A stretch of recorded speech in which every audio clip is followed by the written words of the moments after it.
준비가 안 되었다고요? 그럼 함께 준비해봐요. 먼저 주변을 깨끗하게 정돈해요. 단정한 옷으로 갈아입어요. 성경책, 찬송가, 헌금을 준비해요. 누워있거나 간식을 먹지 않기로 약속해요. 다른 행동은 멈추고 예배에 집중해요. 찬양 시간에는 기쁜 마음으로 일어나서 따라해요. 성경 말씀은 함께 큰 목소리로 따라 읽어요. 설교가 끝나고 기도 후에는 큰 소리로 아멘해요. 아멘. 준비한 헌금은 따로 저금통이나 성경책에 모아두었다가 교회에 출석할 때 드려요. 예배가 끝날 때까지 경건하게 예배에 집중해요. 광고도 잘 듣고 기억해두세요. 그럼 예수님과 함께 기쁘고 행복한 예배 시간이 되기를 바라요. 샬롬! 안녕하세요 친구들. 이 시간은 우리 함께 주님을 찬양하는 시간입니다. 우리 입술과 우리의 마음과 우리의 정성을 다해서 하나님을 찬양하는 시간 되었으면 좋겠습니다. 네, 이 시간 우리 함께 찬양할 때 우리의 입술이, 우리의 마음이 주를 찬양합니다 라는 고백으로 주님께 영광 돌리며 나아갔으면 좋겠습니다. 우리 함께 찬양합시다.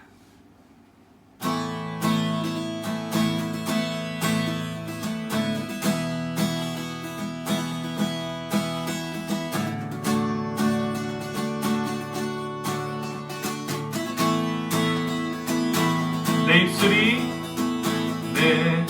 입술이 주를 높이며 내 호흡이 주를 섬기니 무엇이 나를 두렵게 하리. 주 잠잠히 나를 비추며 주 가득히 나를 채우니 무엇도 나를 들지 못하리. 주 사랑이 내게 들어와 모든 두려움 사라지게 해. 영원히 주 찬양 내 영혼 춤추리. 주 사랑이 내게 들어와 모든 어둠 사라지게 해. 영원하신 그의 사랑 안에 나 거하리.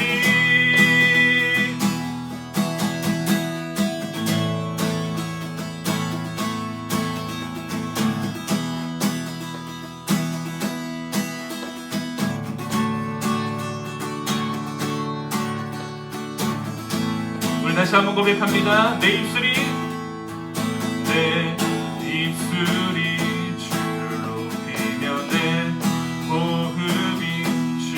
섬기니 무엇이 나를 두렵게 하리. 주 잠잠히 나를 비추며 주 가득히 나를 채우니 무엇도 나를 흔들지 못하리. 주 사랑이 내게 들어와 모든 두려움 사라지게 해. 영원히 주 찬양 내 영혼 춤추리. 주 사랑이 내게 들어와 모든 어둠 사라지게 해. 영원하신 그의 사랑 안에 나 거하리. 나 가진 건 없지만 내 안에 기쁨이 넘쳐 흐르네. 나 작은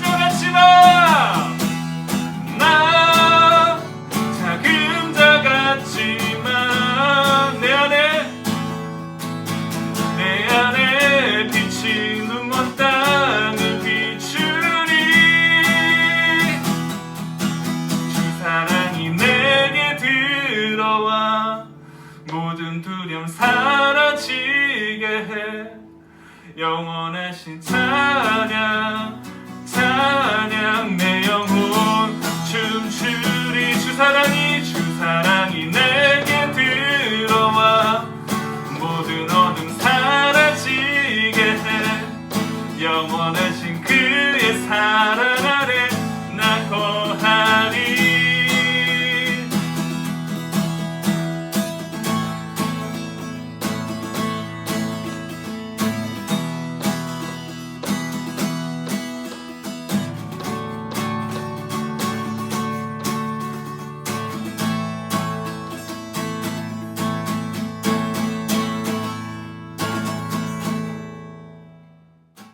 오늘 하나님께서 우리에게 주신 말씀은 사도행전 9장 1절에서 19절까지의 말씀입니다. 사도행전 9장 1절에서 19절까지의 말씀. 네, 좀 말씀이 기니까 제가 한 절, 여러분들이 한 절 그렇게 교독하도록 하겠습니다. 사울이 주의 제자들에 대하여 여전히 위협과 살기가 등등하여 대제사장에게 가서 다메섹 여러 회당에 가져갈 공문을 청하니 이는 만일 그 도를 따르는 사람을 만나면 남녀를 막론하고 결박하여 예루살렘으로 잡아오려 함이라. 사울이 길을 가다가 다메섹에 가까이 이르더니 호련히 하늘로부터 빛이 그를 둘러 비추는지라. 땅에 엎드려져 들음에 소리가 있어 이르시되 사울아 사울아 네가 어찌하여 나를 박해하느냐 하시거늘 대답하되 주여 누구시니까? 이르시되 나는 네가 박해하는 예수라. 너는 일어나 시내로 들어가라. 네가 행할 것을 내게 이를 자가 있느니라 하시니 같이 가던 사람들은 소리만 듣고 아무도 보지 못하여 말을 못하고 서 있더라. 사울이 땅에서 일어나 눈은 떴으나 아무것도 보지 못하고 사람의 손에 끌려 다메섹으로 들어가서 사흘 동안 보지 못하고 먹지도 마시지도 아니하리라. 그때 다메섹에 아나니아라 하는 제자가 있더니 주께서 환상 중에 불러 이르시되 아나니아야 하시거늘 대답하되 주여 내가 여기 있나이다 하니 주께서 이르시되 일어나 집가라 하는 거리로 가서 유다의 집에서 다소 사람 사울이라는 사람을 찾으라. 그가 기도하는 중이니라. 그가 아나니아라 하는 사람이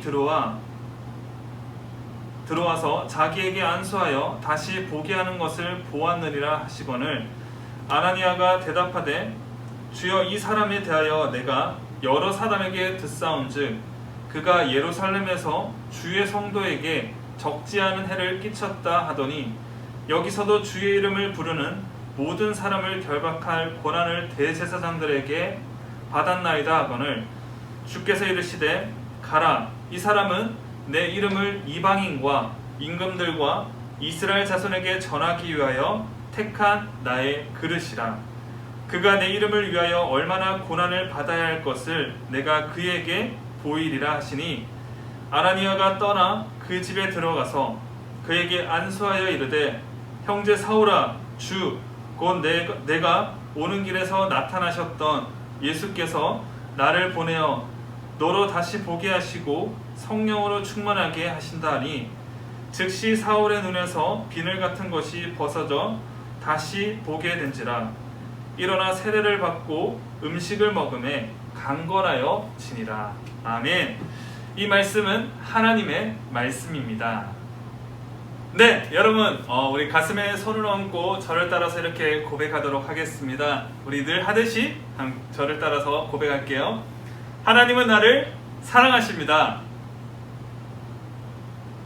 그 사랑이 나를 변화시킵니다. 이 시간 말씀 앞에 내 마음을 엽니다.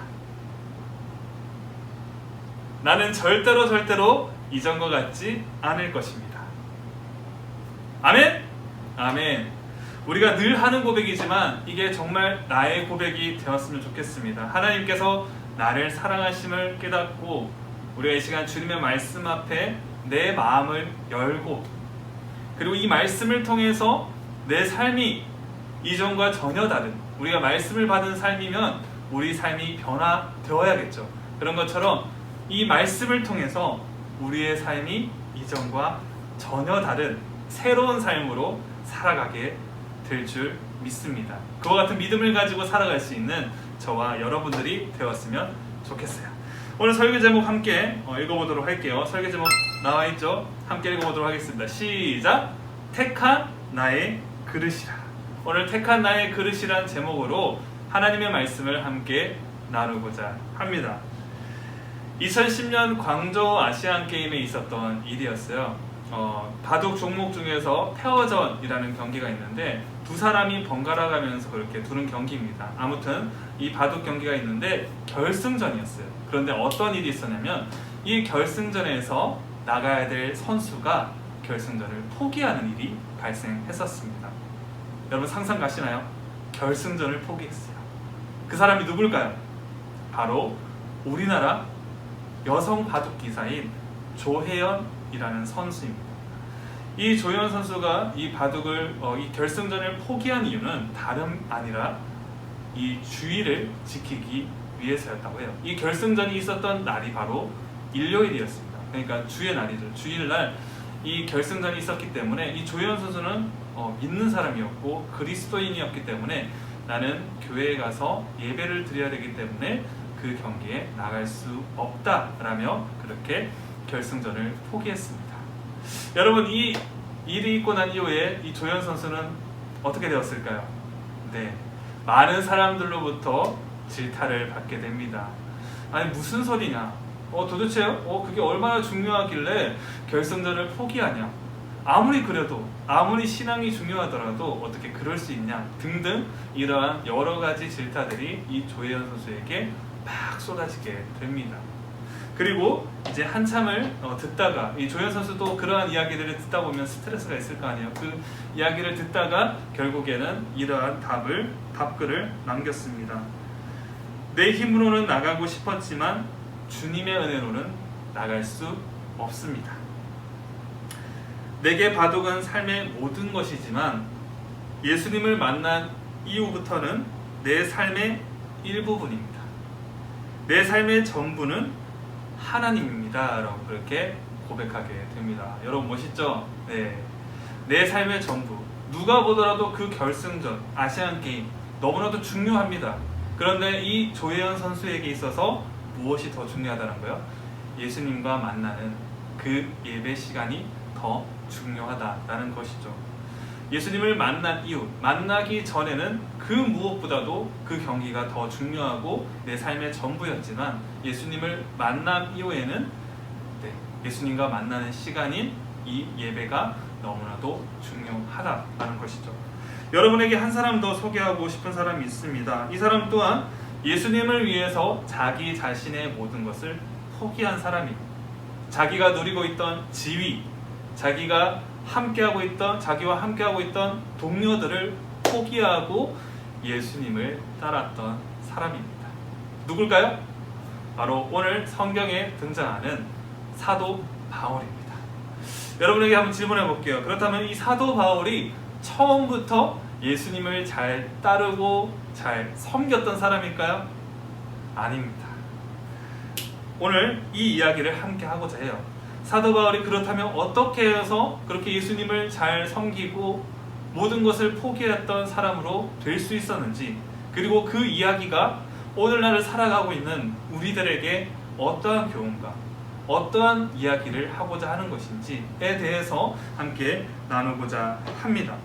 먼저 오늘 본문의 1, 2절 말씀을 보면은 이 바울이 어떤 사람이었는지에 대해서, 어떤 사람인지에 대해서 아주 잘 설명해 주고 있는데요. 오늘 본문 1절과 2절 말씀을 함께 읽어보도록 할게요. 여기 자막에 나옵니다. 1절과 2절 말씀 함께 한 목소리를 읽어보도록 하겠습니다. 시작! 사울이 주의 제자들에 대하여 여전히 위협과 살기가 등등하여 대제사장에게 가서 다메섹 여러 회당에 가져갈 공문을 청하니, 이는 만일 그 도를 따르는 사람을 만나면 남녀를 막론하고 결박하여 예루살렘으로 잡아오려 함이라. 아멘. 그렇습니다. 사울이라는 사람은 어떤 사람이라고 지금 소개하고 있죠? 네, 맞아요. 예수님을 믿는 사람들을 결박하고 죽이기도 하고 가두는 그러한 역할을 했던 사람인 것을 우리가 알 수가 있습니다. 그야말로 눈에 살기가 가득한 사람이었어요. 여러분 한번 생각해 보세요. 누군가가 여러분들을 살기가 가득한 눈으로 이렇게 째려보고 있다고 생각해 보세요. 더군다나 예수를 믿는 사람들, 그러니까 우리와 같은 사람들을 이렇게 막 노려보고 있는 거예요. 그리고 막 어깨에는 정말 누구든지 다 잡아버릴 수 있어 라는 그러한 자만심, 근자감, 그런 거에 가득 차 있던 그러한 눈빛으로 여러분들을 본다고 생각해 보세요. 여러분들을 쳐다보고 있다고 생각해 보세요. 어떨까요? 무섭겠죠. 그런 사람이 바로 사울이었습니다. 그야말로 눈에 살기가 가득한 그러한 사람이 바로 오늘 말씀에 등장하는 사울이었다는 것이죠. 감히 누구도 그를 함부로 건들 수 없을 정도의 그러한 당당함이 그의 모습 속에 있었습니다. 그는 스데반의 순교 이후에 더욱더 당당했어요. 그리고 예수님을 믿는 사람들을 더욱더 핍박하고 잡아들이고 죽이기 시작했습니다. 그리고 예루살렘 안에 있는 모든 믿음의 사람들을 이제 색출해 가려내기 시작했어요.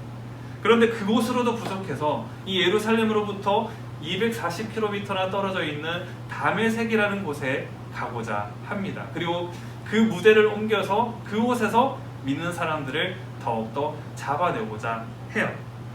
여러분, 이 다메섹이라는 곳은 아까 예루살렘에서 얼마 된다고 했죠? 240km 정도가 된다고 합니다. 여러분, 그러면 서울에서 한 대구까지 정도 될 것 같아요.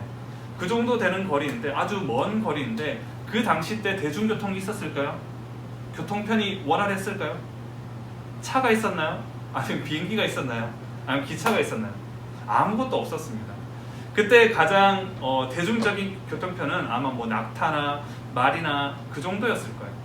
그런데 그것을 이용한다고 하더라도 이 200km가 넘는 거리를 쉽게 왔다 갔다 할 수 있을까요? 없습니다. 더군다나 걸어서 간다고 하면은 그 길이 더욱더 험난하고, 이런 뭐 말이나 낙타를 이용해서 간다고 하더라도 절대 쉬운 길이 아닙니다. 그것으로 봤을 때 이 바울이 얼마나 예수님을 믿는 사람들을 핍박하고 또 그리고 그들을 잡아내고자 하는 데 있어서 얼마나 열심을 내었는지에 대해서 말씀을 통해서 알 수가 있는 것이죠. 그는 당시에 최고의 종교 지도자였던 대제사장을 찾아가서 다메섹에가 그들을 잡아낼 수 있는 공문서를 요청하게 됩니다. 그리고 그 공문서를 받아서 이제 다메섹을 향해서 가던 길이었어요. 열심을 해서 이제 막 바리바리 짐을 싸들고 이제 함께 가고자 했던 사람들을 데리고 이제 다메섹을 향해서 가게 됩니다. 그리고 그 가던 중에 예수님께서 이 바울을 부르세요. 3절과 4절 말씀인데요. 우리 두 절의 말씀 함께 한 목소리로 읽어보도록 하겠습니다. 3절과 4절의 말씀, 두 절의 말씀 함께 읽어보도록 하겠습니다. 사울이 길을 가다가 다메섹에 가까이 이르더니 호련히 하늘로부터 빛이 그를 둘러 비추는지라.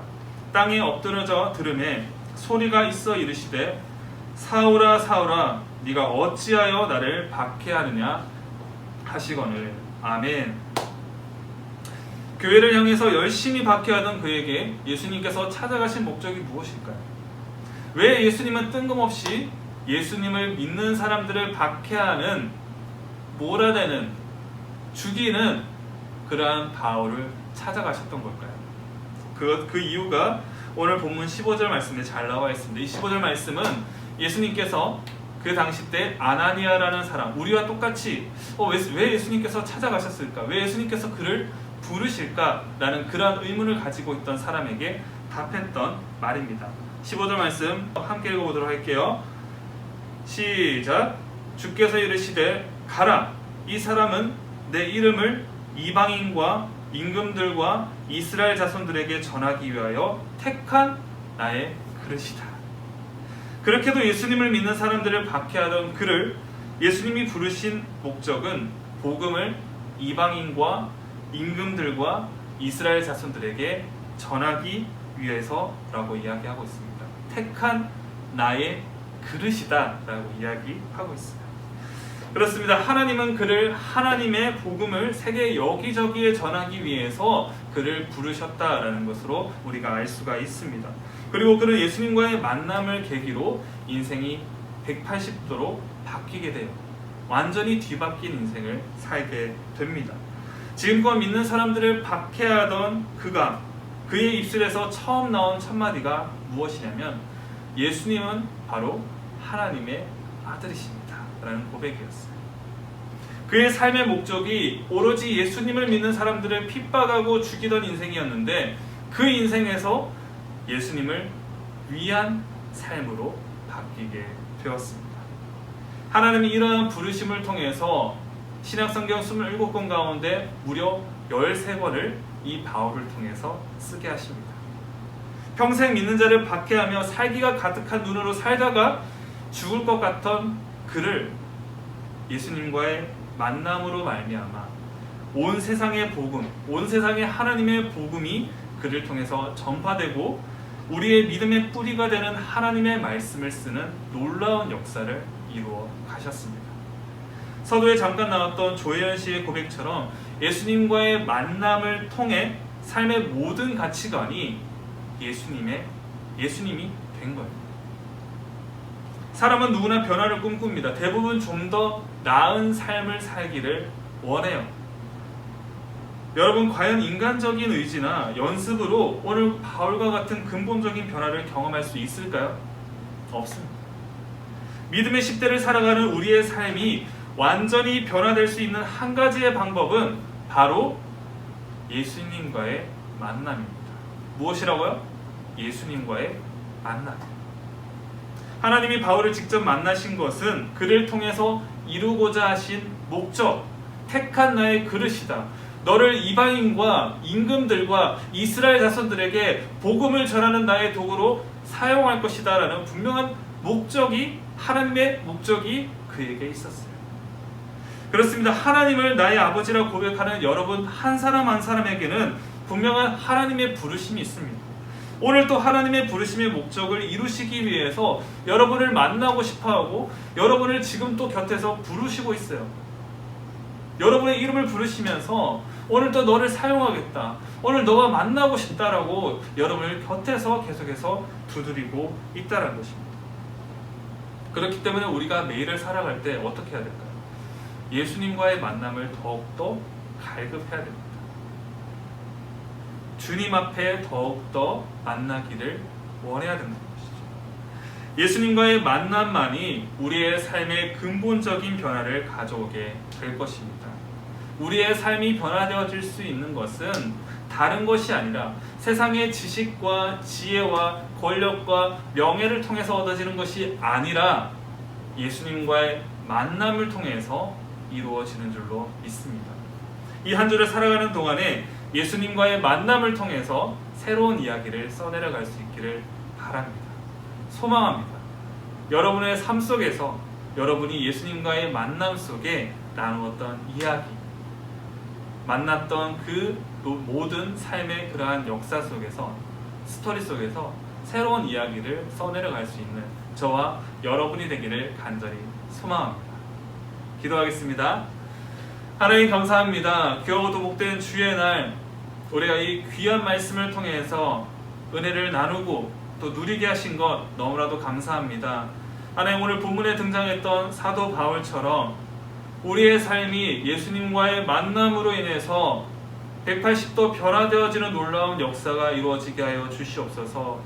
다른 것으로 이루어지는 것이 아니라 예수님을 만남으로 이루어지게 하여 주시옵시고, 만난 이후에 우리의 삶이 일회성으로 변화되는 것이 아니라 날마다 주님을 만나기 원하고 날마다 주님의 음성을 듣기를 원함을 통해서 우리의 삶이 늘 주님 앞에 바로 서는 인생이 되게 하여 주시옵소서. 그럼을 통해서 주님 안에서 날마다 살아가게 하여 주시옵시고, 밖에서 떠도는 인생이 아니라 늘 예수 그리스도 안에 거하는 주의 귀한 자녀가 될 수 있도록 성령께서 역사하여 주시옵소서.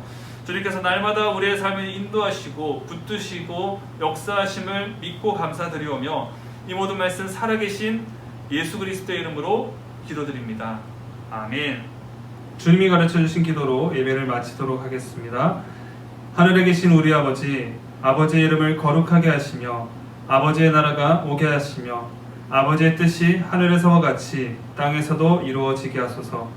오늘 우리에게 일용할 양식을 주시고 우리가 우리에게 잘못한 사람을 용서하여 준 것 같이 우리 죄를 용서하여 주시고 우리를 시험에 빠지지 않게 하시고 악에서 구하소서. 나라와 권능과 영광이 영원히 아버지의 것입니다. 아멘. 샬롬! 안녕하세요 친구들. 네, 지금은 광고 시간입니다. 첫 번째 광고는 예배 안내인데요. 예배 우리 몇 시에 드리죠? 오전 10시에 드려지게 됩니다. 다음 주에도 동일하게 영상으로 예배를 드리게 됩니다. 그러니까 오전 10시 영상으로 우리 함께 하나님의 말씀을 받고 예배 드리는 시간을 가졌으면 좋을 것 같아요. 그 시간에 예배를 못 드리는 친구들 어떻게 해야 될까요?